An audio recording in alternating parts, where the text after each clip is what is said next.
قرآن کے اندر اللہ نے کہا لئن شکرتم لازیدنکم، میں کوشش یہ کرتا ہوں اپنی ہر گفتگو کا آغاز اس آیت سے اور اس تحمید سے کروں کہ جناب والا ایمان کا مل جانا اللہ کی طرف سے ہے ہی اتنی بڑی دولت کہ انسان اگر پوری زندگی اس پہ رب کا شکر ادا کرتے رہے کم ہے۔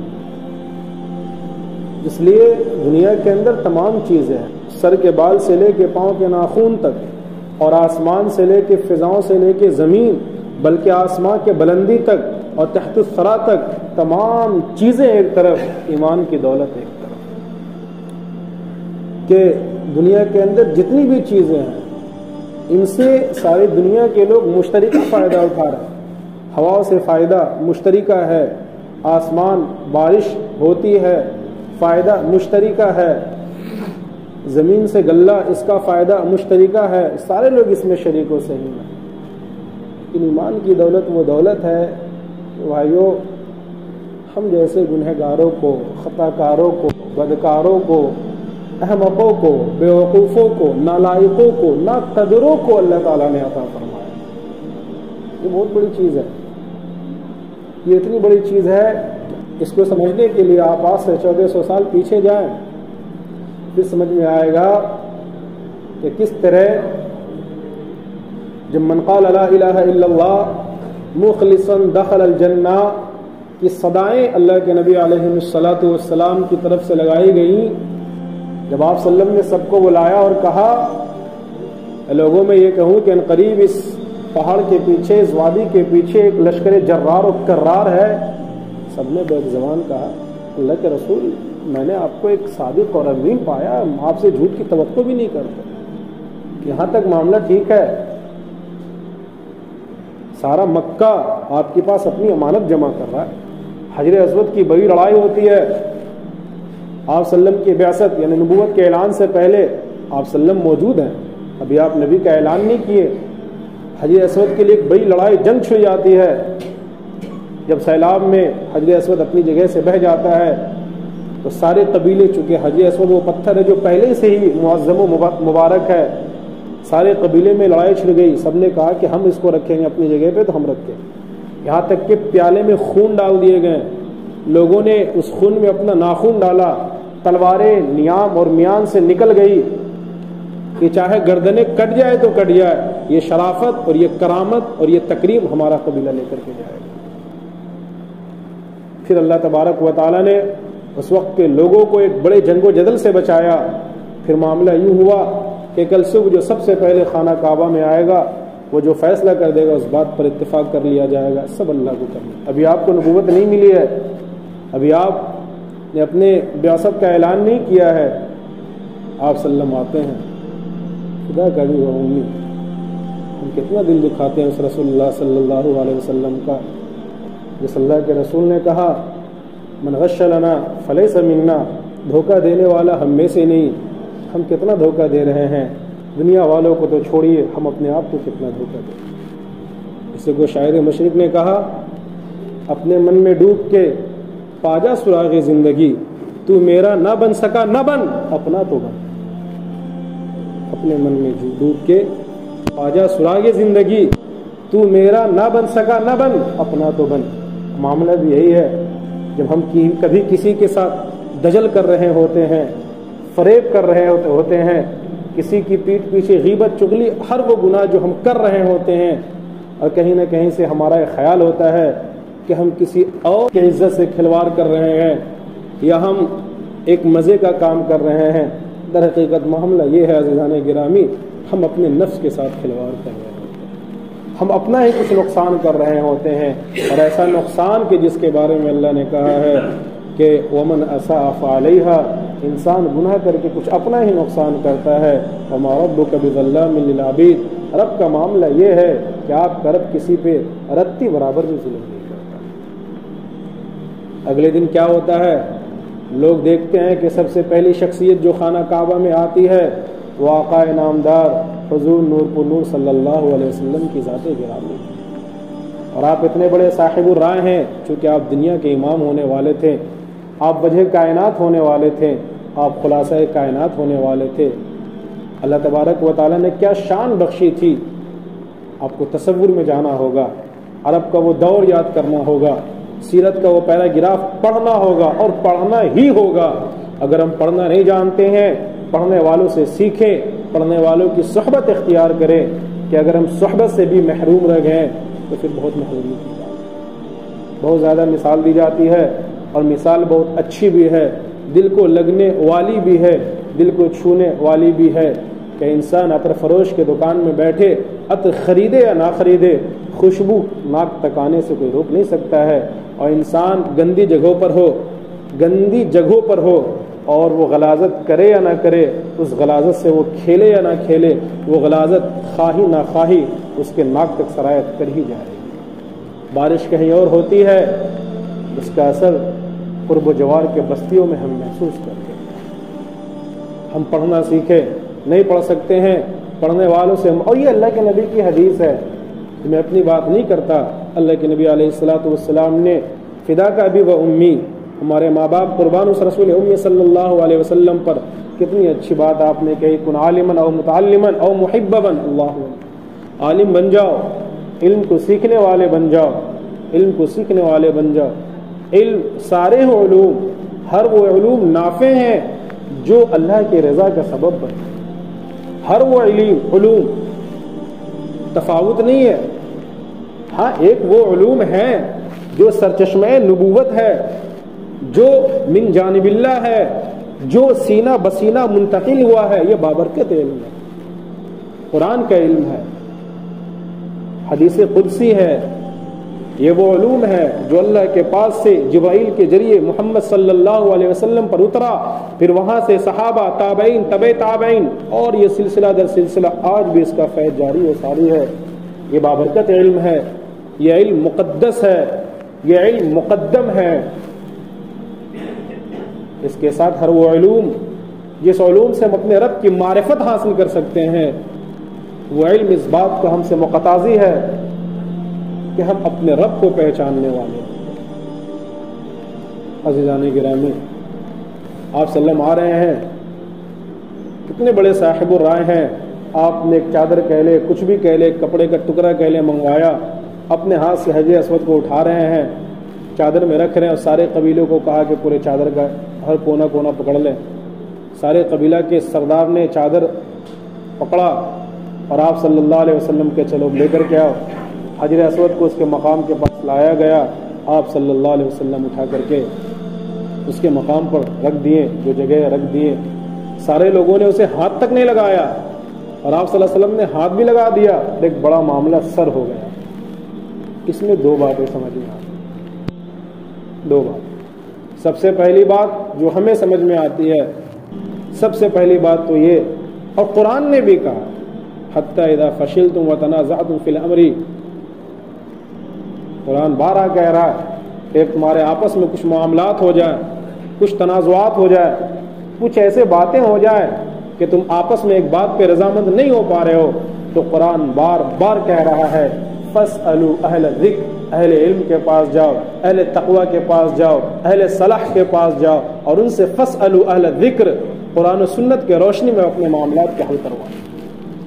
خانگی معاملات ہے، قبائلی معاملات ہے، سماجی معاملات ہے، معاشراتی معاملات ہے، فاسألوا اہل الذکر۔ جب تک اللہ کے نبی ہمارے پاس تھے، تنازعات کا حل نبی تھے۔ قرآن کیا ہے؟ فاسألوا اہل الذکر ما آتاکم الرسول فخذوه وما نهاکم عنه فانتهوا واتقوا اللہ ان اللہ شدید العقاب۔ کتنی پیاری بات قرآن کہہ رہا ہے۔ آج ہم کہاں آ گئے؟ ما آتاکم الرسول، اللہ کہہ رہا ہے، ہم سے کہہ رہا ہے نا۔ ہم یہ نہیں سمجھے کہ یہ خطاب آج سے 1400 سال پہلے والوں کے لیے، ہمارے لیے بھی ہے، جو ہمارے آبا و اجداد ہم سے پہلے تھے، جو اس کو نہیں سمجھ سکے ان کے لیے بھی تھا، اور اگر ہم بھی نہیں سمجھ سکے تو پھر ہمارے بعد والوں کا حال وہی ہونے والا ہے جو حال ہمارے پچھلے ہمارے ساتھ کر کے گئے۔ اور پھر آگے اللہ نے کہا وَنُنَبِّئُ أَمْثَالَكُمْ، کہ پھر اللہ تبارک و تعالیٰ کو جو کہنا پڑا۔ پھر معاملہ یہ ہے کہ جب تم بھی نہیں سمجھ سکو گے تو اللہ محتاج نہیں ہے، وہ اللہ قادر مطلق ہے۔ جب اللہ کام لینے پر آتا ہے تو پانی سے کام لے کر کے اسے سمندر سے ہٹا کر راستہ بنا دیتا ہے، جب اللہ کام لینے پر آتا ہے تو آگ کو گلزار بنا دیتا ہے، جب اللہ کام لینے پر آتا ہے تو چھری کو یہ حکم دے دیتا ہے کہ تمہیں اسماعیل کے گردن کو نہیں کاٹنا ہے، جب اللہ کام لینے پر آتا ہے تو یونس کے لیے مچھلی کے پیٹ کو نعمت خانہ اور دولت خانہ بنا دیتا ہے، جب اللہ کام لینے پر آتا ہے تو ابرہہ کے لشکر کو اللہ تبارک و تعالی ابابیل پرندوں سے کچلوا دیتا ہے، جب اللہ کام لینے پر آتا ہے جو بجلی، جو صیقہ کی آواز ہم سنتے ہیں، یہ آواز جو بجلی کڑکتی ہم سنتے ہیں ان آوازوں کو، جب اللہ کام لینے آتا ہے تو اس بجلی سے وہ کام لیتا ہے کہ قوم عاد، قوم ثمود کے پورے قبیلے اور خاندان بلکہ پورے کے پورے قوم کو اللہ تہو بالا کر کے رکھ دیتا ہے، جب اللہ کام لینے پر آتا ہے تو اللہ تبارک و تعالی پانی سے ایسا کام لیتا ہے کہ نوح علیہ السلام کی بستی کو اللہ غرقاب کر دیتا ہے، اور جب اللہ کام لینے پر آتا ہے تو لوط علیہ السلام کی قوم کی بستیوں کو اللہ زمین سے آسمان تک اٹھاتا ہے اور پھر پٹخنی مار دیتا ہے۔ یہ باتیں اس لیے نہیں ہے کہ ماشاءاللہ قرآن میں ان باتوں کا ذکر ہے، یہ باتیں اس لیے ہیں کہ ہم اپنا موازنہ کریں۔ آج دنیا کے اندر 4 دنوں کی دنیا، مر جانا ہے بھائی، کوئی زندہ رہنے نہیں آیا۔ امام صاحب کو بھی مرنا ہے، مولانا صاحب کو بھی مرنا ہے، سب کو مرنا ہے، مرنے سے ڈرنا نہیں ہے۔ کہتے ہیں کہ موت مومن کے لیے تحفہ ہے، ہدیہ ہے، ڈرنا تو زندگی کے لیے ہے، مرنے کے لیے نہیں ڈرنا ہے۔ انسان دیکھیں، ایک انسان ہے وہ اپنا گھر گھرستی چھوڑ کر باہر جاتا ہے، مثال کے طور پہ وہ سعودی چلا گیا، کٹھنائیوں کے ساتھ بیچارہ وہاں وہ اونٹ کا گوبر بھی اٹھا رہا ہے، اونٹ کا پیشاب بھی صاف کر رہا ہے، بہت کچھ کر رہا ہے، لیکن وہ مطمئن ہے نا، وہ مطمئن ہے، ہر کٹھنائیوں کے بعد وہ مطمئن ہے کہ ہمیں 2 پیسہ مل رہا ہے، میرا جو اصل گھر ہے بدری چک میں، جو میرا اصل گھر ہے، ہم یہاں سے پیسہ بھیج رہے ہیں، ہمارے ابا اماں، ہماری بیوی بچے سب خیر و عافیت سے رہ رہے ہیں۔ جب ان چیزوں کو سوچتا ہے تو اس کو کٹھنائی نہیں لگتی ہے۔ محنتوں کے مشقت کے بعد جب اسے پیسہ ملتا ہے، آمین وہ دنیا کی تھوڑی سی کامیابی دیکھتا ہے، وہ مطمئن ہے، وہ سالوں سال بال بچوں سے دور، بیویوں سے دور، سب سے دور وہاں ہے، اس امید پر کہ ہم یہاں جو محنت کر رہے ہیں، ہمارا جو بدری چک میں ایک گھر ہے وہ گھر خوشحال ہو رہا ہے۔ تو بھائیو یہی تو سمجھایا جا رہا ہے کہ اسی طرح جو دنیا ہے نا، اور ہم سب جانتے ہیں ہم سعودی میں ہیں، وہ ہمارا عارضی گھر ہے، عارضی گھر ہے۔ اگر ہمیں وہاں شیش محل بھی دے دیا جائے، اگر ہم جو کام کر رہے ہیں ہمیں ایک ایسا کوارٹر مل جائے کہ ہر طرح کی فیسلٹی ہے، ہر طرح کی سہولیات ہے، پھر بھی ہم یہ سمجھتے ہیں، بلکہ ہمارا یہ ایمان و عقیدہ ہوتا ہے کہ ہم یہاں عارضی طور پہ ہیں، کچھ دن کے لیے ہیں، کچھ سال کے لیے ہیں۔ ہماری نگاہیں تو ہماری بدری چک کے گھر پہ ہوتی ہے کہ ہماری محنت تو بدری چک کے لیے ہے۔ تو ہمیں آخرت کے اعتبار سے کیوں نہیں سمجھ میں آتا ہے کہ اللہ تعالیٰ نے جو زندگی ہمیں دی ہے نا، یہ زندگی آخرت کی تیاری کے لیے ہے، آخرت کی تیاری کے لیے ہے کہ ہم نماز کے ذریعے، ہم قرآن کے ذریعے، ہم اس اعمال کے ذریعے، اور ہم اعمال کر کے آگے توشہ بھیجنے والے بن رہے ہیں۔ یا پھر آپ یوں ہی کہہ لیں کہ ایک شخص باہر کمانے گیا، لاؤبالی پن کی زندگی جی رہا ہے، محنت بھی نہیں کر رہا ہے، قد و کاوش بھی نہیں کر رہا ہے، بس وہی رفتار بے ڈھنگی جو پہلے تھی وہ اب بھی ہے۔ ایسا انسان جب وہ مدت مدید کے بعد گھر کو آتا ہے، گھر کے افراد، گھر کے لوگ ان سے بڑی امیدیں لگا کر ہوتے ہیں، جب اس طرح کے لوگ اپنے گھر آتے ہیں جو گھر سے باہر رہ کے گھر کی تیاری نہیں کیا، تو وہ اپنے گاؤں گھر آ کر کے بھی لوگوں سے اپنا سر چھپاتے، بلکہ چہرہ تک نہیں ملاتے ہیں۔ دوست یار پوچھیں گے کیا لائے تو ہم کیا جواب دیں؟ بھائیو کل قیامت میں بھی ہمارے ساتھ ہی ہونے والا، یہ فکر ہے، ہر شخص کے ساتھ یہ فکر ہے، ہر شخص کے ساتھ ہم نے فکر لی۔ ایسی بات نہیں مسلمان فکر نہیں لیتا۔ آج دیکھیے جب ہم نے گھر پہ فکر کرنا شروع کی، الحمدللہ کل تک ہم کچے مکان میں تھے، آج الحمدللہ ہمارے مکان پکے ہو گئے۔ کل تک ہم ہاتھ پنکھے میں تھے، جب ہم نے دنیا پہ فکر کی تو آج الحمدللہ اسی کولر کیا سے کیا نہیں آ رہا۔ کل تک ہم سائیکل پہ تھے، پیدل تھے، جب ہم نے دنیا کی فکر کی تو الحمدللہ آج ہمارے پاس 4 ویلر 2 ویلر پتہ نہیں کیا کیا ہے۔ لیکن افسوس جو فکر کرنے کی جگہ تھی، جب ہم دین پر فکر نہیں کیے تو معاملہ صرف اتنا ہی نہیں بگڑا کہ ہم بچپن سے 55 کے ہو گئے اور ہمارا سورہ فاتحہ تک درست نہیں ہو سکا کہ ہماری نماز بھی ٹھیک ہو رہی ہے۔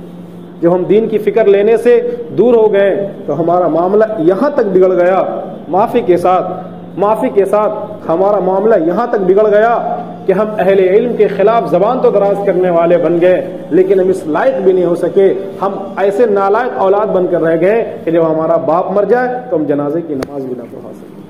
جب دین کی فکر دور ہو گئی تو پھر یہ ہوا جب ہم مرنے لگے, مرتے وقت تک کا معاملہ یہ ہوا ہمیں اس کی فکر تو رہی کہ ہمارے مرنے کے بعد ہمارے آل اولاد اور جیتے جی بھی ہمیں اس کی فکر تو رہی کہ ہماری اولاد مذکر اولاد یا مؤنث اولاد میرے جانے کے بعد اس کی دنیا کیسی ہوگی, اس کا گھر کیسا ہوگا اور وہ زندگی کس طرح سے جیے گا, اس کی فکر تو رہی. لیکن مرنے کے وقت بھی اس کی فکر نہیں رہی کہ میرے مرنے کے بعد میرے اولاد کا دین کا کیا ہوگا, اس کی نماز کا کیا ہوگا, اس کے قرآن کا کیا ہوگا. یعقوب علیہ الصلوۃ والسلام نبی ہے, بڑے نبی ہے, مر رہے ہیں, مرنے کے وقت اپنے اولاد اور وہ ساری اولاد جو بعد میں نبی ہونے والی ہے ساری اولاد کو جمع کرتی ہے. سورہ بقرہ میں اللہ نے تفصیل کے ساتھ اس واقعے کو ذکر کیا. آخر وقت میں یعقوب علیہ السلام اپنے بیٹوں کے ساتھ پریشان ہیں. وہ بیٹے جو انبیاء ہیں, نبی ہونے والے ہیں, بیٹے کہہ رہے ابا جان کیا بات ہے, آپ پریشان کیوں ہیں؟ ابا کی آنکھوں میں آنسو ہے, نبی ہے, ابا کی آنکھوں میں آنسو ہے, بیٹا میں مرنے والا ہوں, ابا جان آپ حکم تو کریں. بیٹا ایک ہی درخواست ہے, میرے مرنے کے بعد تم اپنے باپ دادا یعنی ابراہیم کے رب سے پھر نہ جانا, مرتد نہ ہو جانا. ابا جان آپ کیسی بات کر رہے ہیں, کیسی بات کر رہے ہیں؟ ابا جان انا نحن مسلمون, ہم مسلمان ہیں, ہم اسی رب پہ ایمان لائے ہیں جو ابراہیم کے رب ہے, جو آپ کے رب ہے. ہم آپ کو یہ زبان دیتے ہیں, یہ عہد کرتے ہیں ابا جان کہ انشاءاللہ العزیز ہم موت تک مسلمان بن کر رہیں گے, مسلمان بن کر کے زندہ رہیں گے. مسلمانوں کے آج ہمارے پاس یہ فکر ہے نہیں تو کیوں, پھر محنت ہوئی نا. وہ کہنے والا نے کہا ہے نا کہ جب رات کے 2-3 بجے نا پڑوس کے گھر سے اگر بچہ رونے کی آواز آئے تو سر درد کرتا ہے. کس کا بچہ ہے یار, رات بھر سونے نہیں دیا, چیخ رہا چلا رہا, سر درد کرتا ہے. اور جب 2-2:30 بجے رات میں اپنا بچہ روئے نا تو سر نہیں پھر دل درد کرتا ہے. وہ بھائی کیا ہو گیا بچے کو, کہاں لے کر جائے, رات ہے, ہاسپٹل بند ہے, وغیرہ وغیرہ, پریشان ہو جاتا ہے. تو جب اس دین کی فکر اس طرح سے نہیں ہوگی نا تو ہم دیکھیں گے کبھی یو پی میں, کبھی مہاراشٹر میں, کبھی ہمارے جھارکھنڈ میں ہماری بیٹیاں مرتد ہو رہی ہیں, ہمیں کوئی فرق نہیں پڑے گا. مسلمان نوجوان مرتد ہو رہے ہیں, ہمیں کوئی فرق نہیں پڑے گا. آسانی کے ساتھ ہمارے مساجد کو مندر بنا دیا جائے گا, ہمیں کوئی فرق نہیں پڑے گا. آسانی کے ساتھ ہماری اذانوں پہ پابندیاں لگا دی جائیں گی, ہمیں کوئی فرق نہیں پڑے گا. آپ کو پتا بھی ہے محمد بن قاسم کا معاملہ کیا تھا. ایک زبیدہ تھی بھائی, ہندوستان اس وقت وہ جمہوریت بھی نہیں تھا, مغلیہ دور کے پہلے کی بات ہے. ایک عرب, ہندوستان کا ایک راجا, سندھ کا راجا, کسی طرح سے صرف ایک زبیدہ گرفتار کر لی گئی اور اس نے اپنے خون سے اپنے اوڑھنی دوپٹے کے ایک ٹکڑے پہ خط لکھا حجاج بن یوسف. اور وہ حجاج بن یوسف جو علماء کے درمیان بڑا متنازع فی ہے, اس کا کریکٹر بڑا متنازع ہے, یہ ایک الگ بحث, لیکن تھا مسلمان, اسلامی غیرت تھی. پھر کیا ہوا کہ وہی حجاج بن یوسف نے محمد بن قاسم آج اس مرد جی باختلاف روایت 16 سال یا 17 سال پہ تو کم سے کم یہ اتفاق ہے, 16-17 میں اختلاف ہے, 17 میں اتفاق ہے. 17 سال کا کمانڈر جنرل نکلا, سب کچھ چھوڑ کے نکلا, اور ایسا نکلا ایک زبیدہ کی پکار پر ایسا نکلا کہ ملکوں کو فتح کرتے چلا گیا, سب اسلامی جھنڈے کے نیچے آ گیا. وہ 16-17 سال کا لڑکا. آج ہمارا معاشرہ یہ ہے کہ ہم اسی 16-17 سال کے لڑکے کے ساتھ معاملہ یہ کرتے ہیں کہ جب باپ نماز پڑھنے فجر میں نکلتا ہے تو چھوڑ دو ٹھنڈی بہت ہے, ظہر میں نکلتا ہے تو چھوڑ دو دھوپ بہت ہے, عصر میں نکلتا ہے تو چھوڑ دو تھکا ہوا ہوگا, وغیرہ وغیرہ. آج ہماری بیٹیاں کہاں آ گئی ہیں, آج ہمارے نوجوان معافی کے ساتھ ایک عجیب و غریب نوجوانوں کا ذہن بنا ہے. آخر ایسا ذہن کیوں بنا؟ ہم سب ذمہ دار, ہم سب سے اللہ پوچھے گا. ہم یہ نہ سوچیں, اللہ قرآن میں کہتا ہے نا بھائی, افحسبتم انما خلقناکم عبثا وانکم الینا لا ترجعون. الف لام میم احسب الناس ان يتركوا ان يقولوا آمنا وهم لا يفتنون وَلَقَدْ فَتَنَّ الَّذِينَ مِنْ قَبْلِهِمْ فَلَيَعْلَمَنَّ اللَّهُ الَّذِينَ صَدَقُوا وَلَيَعْلَمَنَّ الْكَاذِبِينَ. اتنا آسان نہیں ہے. اللہ قرآن کے اندر کہہ رہا احسب الناس، کیا لوگ یہ سمجھتے ہیں ان یترکوا ان یقولوا آمنا وهم لا یفتنون، جو ایمان لائے ان یترکوا یوں ہی چھوڑ دیے جائیں گے؟ نہیں. وَلَقَدْ فَتَنَّا الَّذِينَ مِن قَبْلِهِمْ، ہمارا معاملہ یہ ہے کہ ہم انہیں پرکھیں گے، جانچیں گے کہ اس میں سے کون صادق ہے کون کاذب ہے. وَلَوْ تَرَىٰ إِذِ الْمُجْرِمُونَ نَاكِسُو رُءُوسِهِمْ عِندَ رَبِّهِمْ رَبَّنَا أَبْصَرْنَا وَسَمِعْنَا فَارْجِعْنَا نَعْمَلْ صَالِحًا إِنَّا مُوقِنُونَ وَلَوْ شِئْنَا لَآتَيْنَا كُلَّ نَفْسٍ هُدَاهَا وَلَٰكِنْ حَقَّ الْقَوْلُ مِنِّي لَأَمْلَأَنَّ جَهَنَّمَ مِنَ الْجِنَّةِ وَالنَّاسِ أَجْمَعِينَ فَذُوقُوا بِمَا نَسِيتُمْ لِقَاءَ يَوْمِكُمْ هَٰذَا إِنَّا نَسِينَاكُمْ وَذُوقُوا عَذَابَ الْخُلْدِ بِمَا كُنتُمْ تَعْمَلُونَ. وَلَوْ تَرَىٰ اے رسول وَلَوْ تَرَىٰ إِذِ الْمُجْرِمُونَ، آپ دیکھیں گے مجرموں کو دیکھیں گے، نَاكِسُو رُءُوسِهِمْ عِندَ رَبِّهِمْ، وہ سر کے بل گھسیٹ کر اپنے رب کے پاس لائے جائیں گے. اور ربنا ابصرنا وسمعنا فرجعنا. اب جب احوال ہم قیامت کے احوال کو دیکھ لیں گے، اب وہ کہے گا یا اللہ ربنا ابصرنا، دیکھ لیے اللہ دیکھ لیے، سمینا سن بھی لیے، یا اللہ فرجعنا، ہمیں دنیا میں بھیج دیجیے نا، ہمیں فرجعنا. وہ منتیں کرے گا، اللہ سے سماجتیں کرے گا، فرجعنا، اللہ ہمیں دنیا میں بھیج دیجیے، ہم شادی بھی نہیں کریں گے، ہم گھر بھی نہیں بنائیں گے، ہم دکان مکان بھی نہیں کریں گے، یا اللہ ہم آپ کی عبادت کریں گے دن رات. یہ بالکل جیسے کوئی قیدی پکڑا جائے. آپ امیجن ابھی آپ کسی جرم میں آپ کو پولیس پکڑ لے، ہاتھ میں ہتھ کھڑی ہو، آپ کیا کہیں گے؟ میں معاف کر دوں، اب کبھی نہیں کریں گے. لیکن وہ مجبور ہوگا، یار قانون کے تحت ہم تمہیں گرفتار کر کے ہی رہیں گے، چاہے تم جتنا رو پیٹو. اللہ کا بھی ایک قانون ہے، اللہ کا قانون یہ ہے موت کے بعد زندگی نہیں ہے. فرض یہ نا اللہ بھیج دیجیے، دنیا بھیج دیجیے، نعمل صالحا، اچھے اچھے کام آپ کو راضی کریں گے، کوئی ایسا کام ہی نہیں کریں گے جس سے آپ ناراض ہو. انا موقنون، اب سمجھ گئے، ہم سمجھ گئے، اللہ سب سمجھ گئے. ہم دیکھ رہے ہیں، جنت بھی دیکھ رہے ہیں، جہنم بھی دیکھ رہے ہیں، ہم آراف والوں کو بھی دیکھ رہے ہیں. اللہ بھیج دیجیے فرجعنا ولو شئنا لآتینا کل نفس ہداہا. اللہ کہنا ولو شئنا، ہماری مشیت ہی یہ تھی کہ ہم نے دنیا میں ہدایت کو عام کر دیا تھا. لا اکراہ فی الدین، دین کے اندر کوئی زور زبردستی نہیں تھا. قد تبین الرشد من الغی، ہم نے حق کے باطل سے حق کو نکال دیا تھا. جاء الحق وزهق الباطل، حق پھیلنے کے لیے آیا تھا، باطل مٹنے کے لیے آیا تھا. ولو نشاء كل نفس هداها ولكن حق القول مني لأملأن جهنم من الجنة والناس اجمعین فذوقوا بما نسیتم لقاء یومکم هذا. سو آج اس دن کے عذاب کا مزہ چکھو جس کا تم انکار کیا کرتے تھے. انا نسیناکم، تم نے ہمیں دنیا میں بلایا تھا نا، تو لو انا نسیناکم، آج ہم بھی تمہیں بلا دیتے ہیں. بھائیو آج ہم دنیا میں بیٹھے یہ بات کر رہے ہیں نا، یہ بھی اللہ کا بڑا انعام نہیں ہے؟ یہ اپنے آپ میں ایک بہت بڑی بات نہیں ہے کہ اللہ نے یار جو پیپر ہونا ہے اسے دنیا میں آٹ کر کے رکھ دیا ہے کہ بھائی لو آسان ہے، تیاری کرو. اچھا چاہا کیا جا رہا؟ یہی تو چاہا جا رہا ہے کہ ہم نماز پہ آ جائیں، قرآن پہ آ جائیں، اعمال پہ آ جائیں، آپ صلی اللہ علیہ وسلم کی سیرت پہ آ جائیں. مشکل ہے.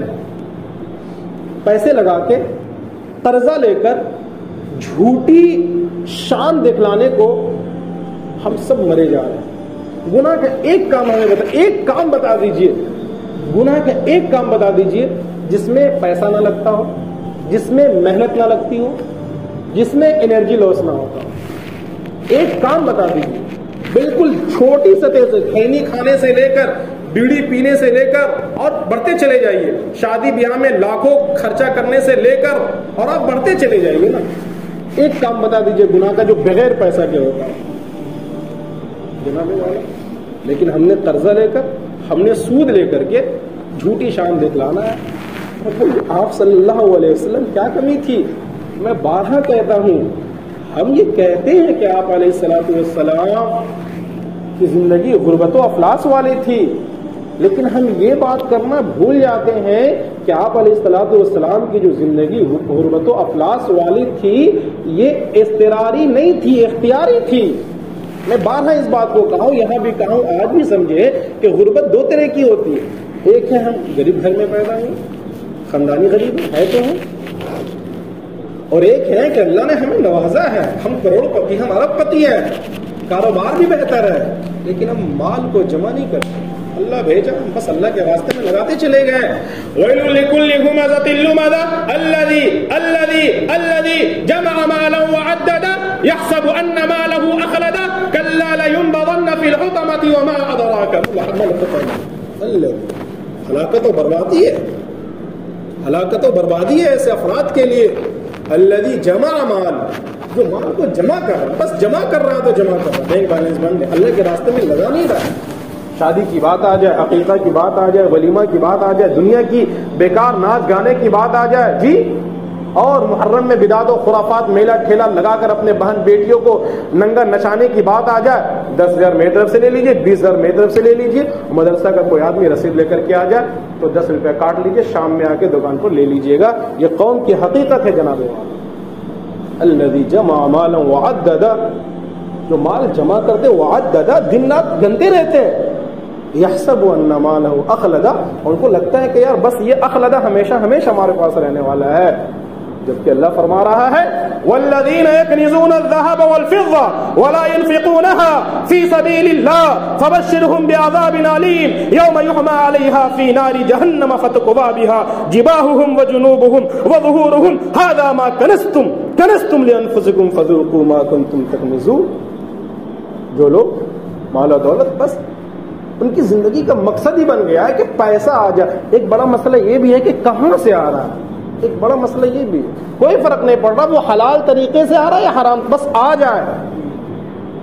ایک الگ مسئلہ ہے, اللہ پوچھے گا کل قیامت کہاں سے کمائے تھے, کہاں سے کمائے تھے, ٹوپی پہنا کر کے, فراڈ کر کے, دھوکہ دہی کر کے. اچھا آج ہمارے مارکیٹ میں ایک بات بہت شاندار طریقے سے, ہم نے فراڈ کو, ہم نے دھوکہ کو, ہم نے دجل کو, اور ہم نے مکاری کو, اور ہم نے عیاری کو ٹیلنٹ کا نام دے دیا ہے. ہائے ہائے ہائے.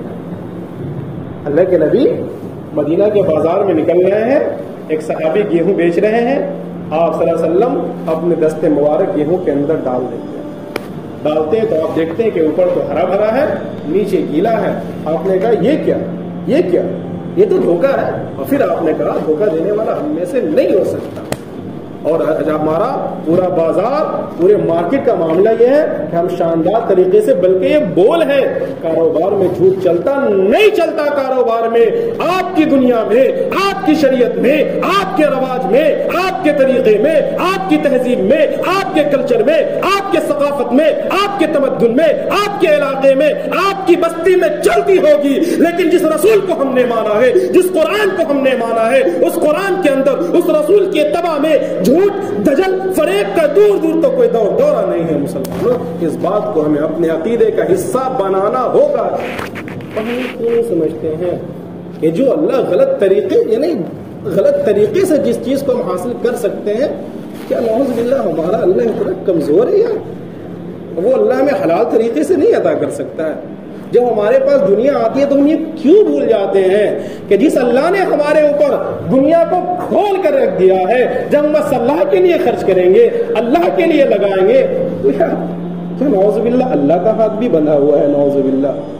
عزیزان گرامی, میں یہ کہہ رہا تھا, آپ علیہ الصلوۃ والسلام حجر اسود کا واقعہ آپ بھول تو نہیں گئے. آپ پیچھے آ جائیں, دو بات پتہ چلی. ایک یہ کہ ہم اپنے ہر تنازعات کسی بھی لیول پہ ہو, ہم اہل علم سے مراد علماء, اہل علم سے مراد, بڑے افسوس کے ساتھ کہنا پڑتا ہے, ہم اپنی چھوٹی موٹی لڑائیوں کو پولیس تھانے لے کے چل جاتے ہیں. او بھائی, جن کے پاس اپنی تہذیب نہیں, اپنا کلچر نہیں, اپنا ثقافت نہیں, اپنا تمدن نہیں, ان کے پاس مستقبل نہیں, فیوچر نہیں, کچھ بھی نہیں, بتائیے وہ قرآن والوں کا فیصلہ کرے. الحمدللہ ہمارے پاس آج بھی ادارے ہیں, تنظیمیں ہیں. سب سے پہلا کام یہ کرے, اور دوسرا کام یہ کرے کہ ایک جماعت ایسی تیار ہو جو دین کو سیکھنے سکھانے والی ہو, علم کو سیکھنے سکھانے والی ہو. اور اللہ کے رسول صلی اللہ علیہ وسلم نے کہ جو حدیث خیرکم من تعلم القرآن وعلمہ, بلکہ تم میں جو سب سے بہترین, یہ آپ صلی اللہ علیہ وسلم کی گارنٹی ہے, سب سے بہترین لوگ جو ہیں وہ قرآن کو سیکھنے سکھانے. اور آخری بات یہ کہ اپنے ذہن کے اندر کشادگی رکھے, وسعت رکھے, تنگ نظری نہیں ہونی چاہیے.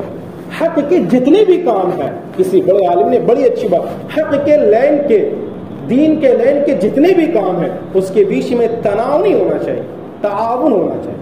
ایک آدمی رفاہی کام کر رہا ہے، ایک آدمی لکھ کر کے اسلام کی خدمت کر رہا ہے، دین کی خدمت کر رہا ہے، ایک آدمی بول کر کے خدمت کر رہا ہے، ایک آدمی نہ لکھ سکتا ہے نہ بول سکتا ہے، وہ اپنے طور پہ خدمت کر رہا ہے۔ اصل مقبولیت کیا ہے؟ اللہ کے نزدیک مقبولیت۔ بتائیے ہم دنیا میں جتنے بھی ہر وہ کام جو کرتے ہیں جسے ہم خیر کہتے ہیں، کیوں کرتے ہیں؟ اس لیے تو کوئی رب راضی ہو جائے، ورنہ معاملہ تو یہ ہے کہ اللہ کے رسول صلی اللہ علیہ وسلم کی حدیث کیا ہے؟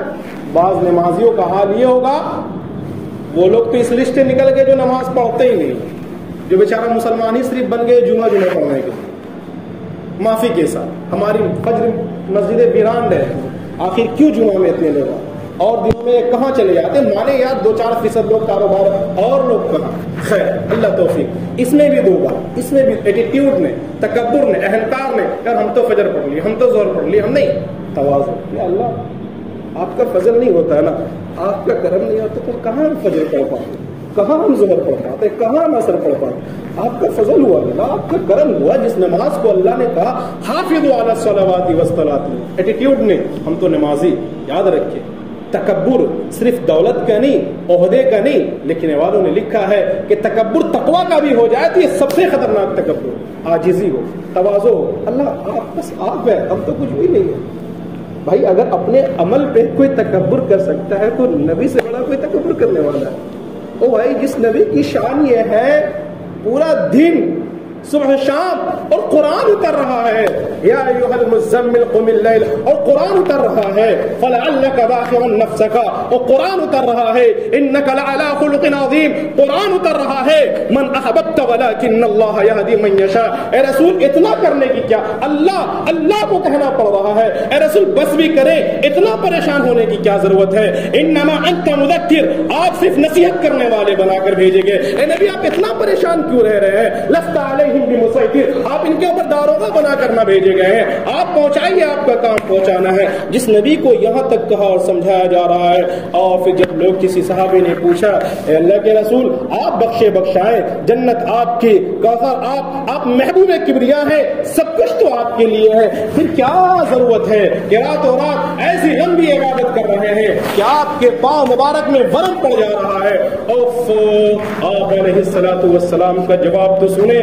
آج کے مسلمانوں، آج کے نیکیوں کو چھوڑنے والے، سنتوں کو چھوڑنے والے، نماز کو چھوڑنے والے، فجر کو چھوڑنے والے اور تمام طرح کی خوبیوں سے دور، عزیزان گرامی آپ صلی اللہ علیہ وسلم نے کیا ہی خوبصورت جواب دیا کہ کیا میں اس رب کا شکر گزار نہ بنوں جس نے ہمیں یہ اعزاز بخشا ہے؟ اللہ فبأي آلاء ربكما تكذبان، کس زبان سے اس رب کا شکریہ ادا کر سکیں گے جس نے ایسا بہترین نبی دیا ہو؟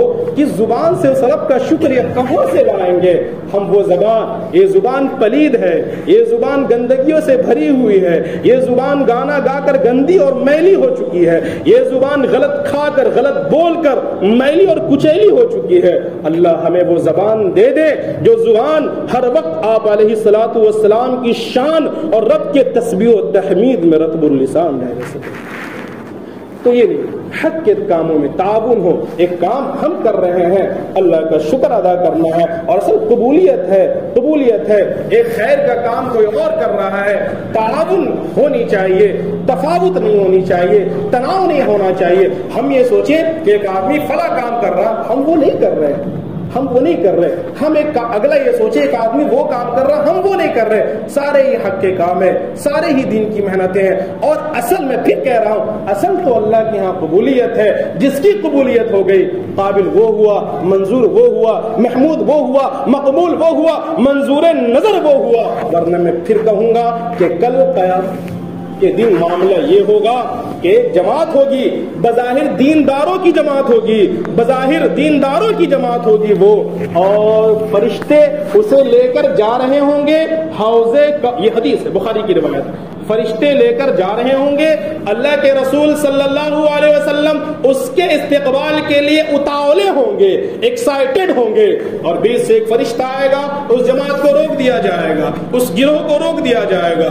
اللہ کے نبی بھی پریشان، بھئی کیا معاملہ ہے؟ کہا جائے گا اللہ کے رسول یہ وہ لوگ ہیں جو دنیا کے اندر آپ کے پردہ فرمانے کے بعد رسم و رواج کو اور دین کے اندر ایسی باتوں کو گڑھا تھا اور ایسی نئی نئی چیزوں کا اختراع کیا تھا جس کا آپ سے اور قرآن سے کوئی ثبوت نہیں تھا۔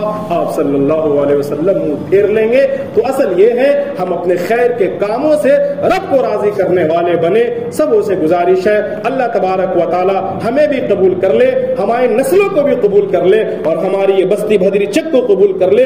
قرب و جوار کے جو لوگ ہیں، مہمانانے اللہ کے جو مہمان ایک بڑی تعداد میں یہاں بیٹھی ہوئی ہیں، ہم سبوں کے حق میں، اور کہنے والا سب سے زیادہ محتاج ہوتا ہے سننے والا سے کہیں زیادہ۔ میں انہی چند باتوں پر اپنی بات کو ختم کرتا ہوں۔ اللہ تعالی ہم سبوں کو کہنے سننے سے زیادہ عمل کی توفیق عطا فرمائے۔ وما علینا الا البلاغ، سنت۔